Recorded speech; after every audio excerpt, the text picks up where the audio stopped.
Hello बच्चों, स्वागत है आप सभी का आपके अपने YouTube चैनल कैम गुरु अकेडमी में। तो पिछली क्लास में अपने बात की थी अम्लीय मृदा क्या होती है और अम्लीय मृदा बनने के कारण क्या क्या थे।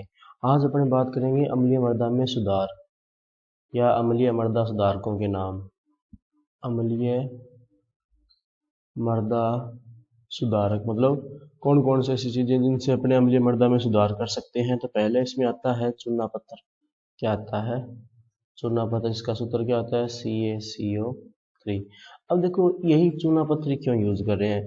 क्योंकि देखो अम्लीय मृदा बनी क्यों थी, कारण समझना कि अम्लीय मृदा क्यों बनी थी। क्योंकि मृदा के अंदर कैल्शियम था। क्या था? कैल्शियम था। और उसको जो है हाइड्रोजन आयन ने रिप्लेस कर दिया और कैल्शियम की जगह क्या आ गया?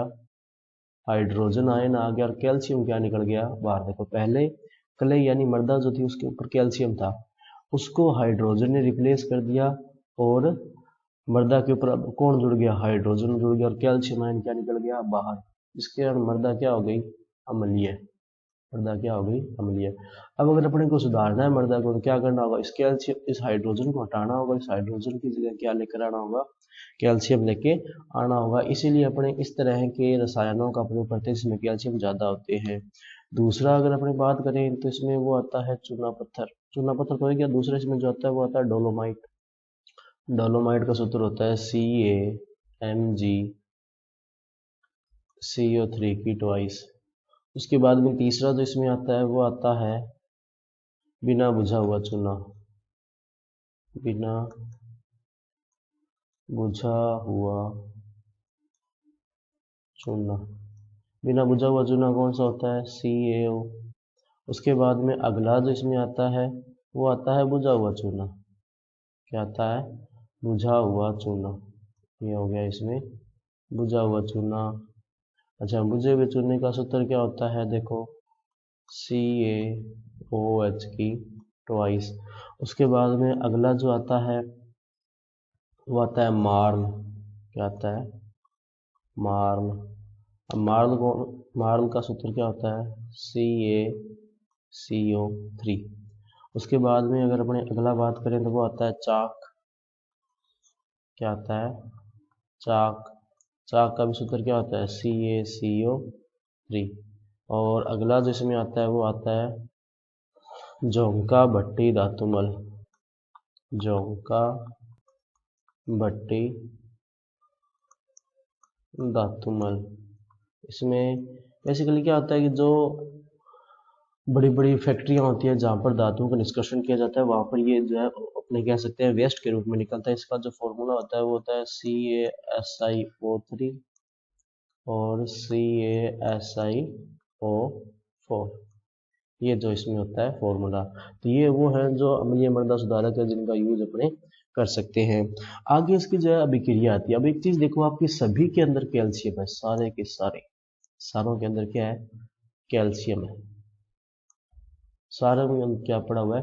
कैल्शियम पड़ा है। अगर इसकी आपको मृदा अभिक्रिया पूछी जाए ना कि मृदा अभिक्रिया बताओ, तो मृदा अभिक्रिया बहुत सिंपल होगी इसकी। कैसे कि आपने कोई भी एक मृदा सुधारक लेना। जैसे मान लो उसने जो है आपसे पूछ लिया कि मार्ल है, उसकी मृदा अभिक्रिया, तो मार्ल का सूत्र क्या लिखोगे?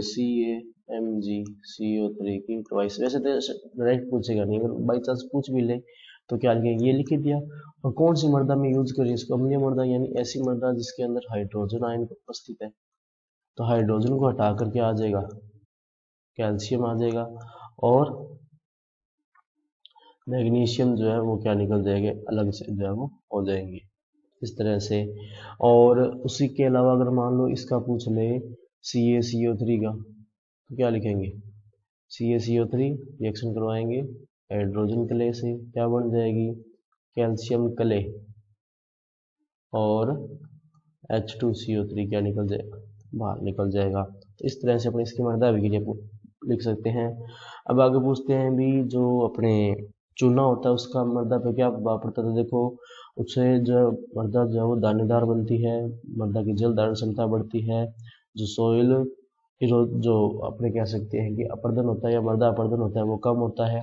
पीएच आयन कम होते हैं, OH माइनस आयन बढ़ते हैं, पीएच भी क्या होती है? बढ़ती है। FeMn Al वगैरह वो क्या हो जाते हैं? कम हो जाते हैं। अगला जो इसमें अंदर आता है वो आती है लवणीय मृदा। क्या आती है, लवणीय मृदा। देखो अभी तक अपने मृदा की थी वो जिसमें पीएच मान जो था वो क्या था, 7 से कम। अब अपने करेंगे वो जिसमें पीएच मान क्या है, 7 से ज़्यादा। जो पीएच मान 7 से कम थी वो तो क्या थी, अम्लीय। क्या थी, अम्लीय।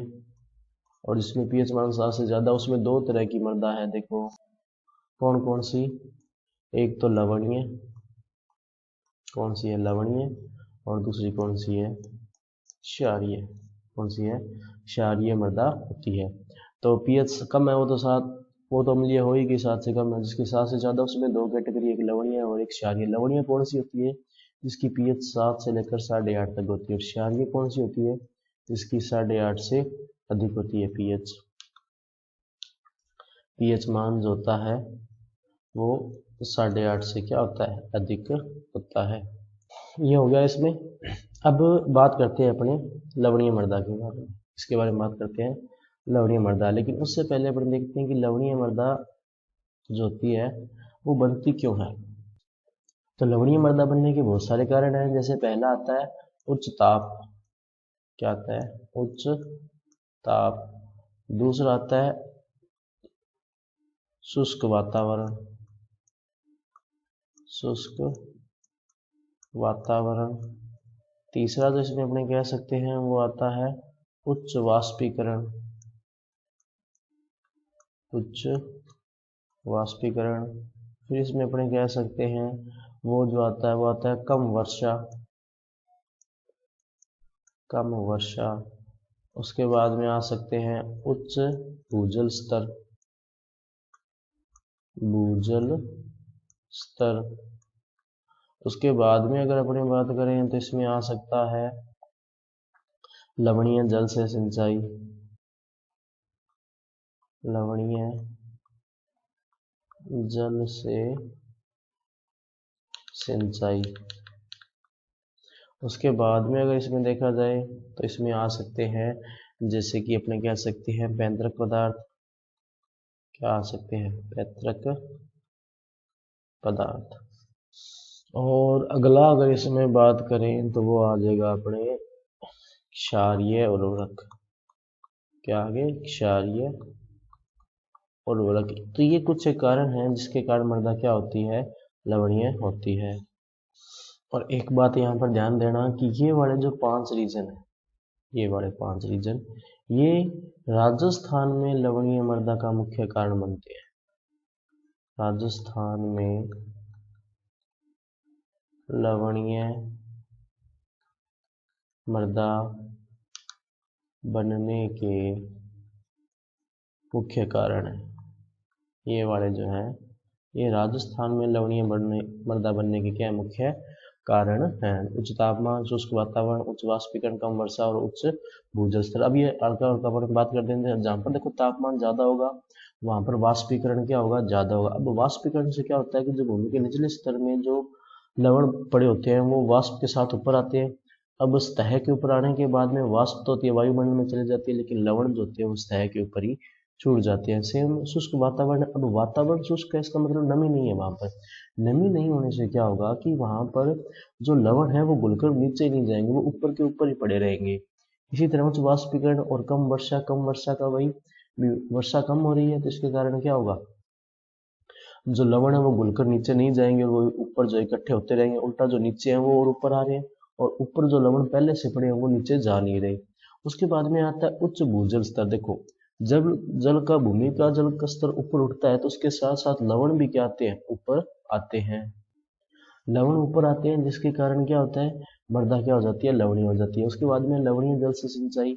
इसमें भी वही, अब लवणीय जल से अगर अपन सिंचाई करते हैं तो पानी के साथ लवण तो आगे, और पानी जो है वो तो एक समय के बाद में वाष्प बढ़कर उड़ जाएगा, लेकिन लवण जो है वहीं पर रह जाएंगे जिसके कारण मृदा क्या हो जाएगी, लवणीय। उसके बाद में आते हैं पैतृक पदार्थ। देखो अगर पैतृक पदार्थ में लवणों की मात्रा ज्यादा थी तो मृदा में भी लवण क्या होंगे, ज्यादा होंगे। और उसके बाद में आते हैं क्षारीय उर्वरक। क्षारीय उर्वरक में क्या होता है कि अगर क्षारीय प्रकृति के उर्वरक यूज करेंगे या लवणीय प्रकृति के उर्वरक यूज करेंगे तो उनमें जो लवणों की मात्रा है मिट्टी में वो बढ़ेगी। उसके अलावा भी एक दो कारक है जैसे कि कठोर सतह होती है नीचे, उसके कारण क्या होता है लवण नीचे नहीं जा पाते, निक्षालन नहीं होता उनका, वहीं पर वो पड़े रहते हैं। तो ये था बच्चों कुछ एक कारण जिसके कारण लवणीय मृदा बनती है। अच्छा, लवणीय मृदा का अलग अलग स्टेट में अलग अलग नाम, जैसे राजस्थान में लूणी खाड़ी हो गया, और इसी तरह कुछ राज्यों में चौडू होता है, और कल्लर भी बोलते हैं कुछ जगहों पे। इस तरह के नेम जो है वो लिखे हुए हैं, जैसे बार, बरी, राकर, बरा, कल्लर, इस तरह के नाम जो है वो आपको अलग अलग स्टेट में मिलते हैं। राजस्थान में किस नाम से जानते हैं? लूणी खाड़ी के नाम से जानते हैं। उसर और रे के नाम से भी जानते हैं उत्तर प्रदेश में। तो बच्चों आज की क्लास में अपने इतना ही रखते हैं, बाकी करेंगे नेक्स्ट क्लास में। मिलते हैं अगली क्लास में, तब तक के लिए पढ़ते रहिए। नमस्ते।